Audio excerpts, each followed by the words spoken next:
องนี่นะความหา ทำนี่นะ กำเนิดเกิดมาจากใจมี บ้านเฮาสิมีเบิ่งปลาอยู่ทางไหนกันแต่ทางนี้ ได้ ทางนี้ เป็นด้วยเหตุใดความหักนี้นะเกิดจากหัวใจหรือจะเป็นไปด้วยสายตาหลายคนกล่าวขานกันว่าความหักมีค่ากว่าสิ่งใดความหักเริ่มก่อต่อเป็นปัญหาผู้พากีดกันขวางหน้าพื้นขาสุดท้ายหรือจะกันไว้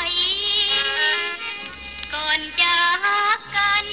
เขาผูกพันกันวิธีใดทั้งมีความหักกันได้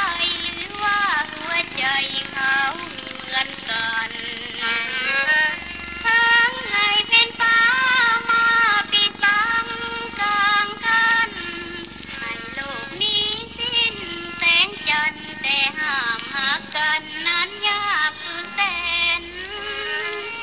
แม้นหากห่างกันจะไกลแสนไกลอยู่คนละแดนความรักติดฝังใจแน่นยิ่งกว่ากำแพ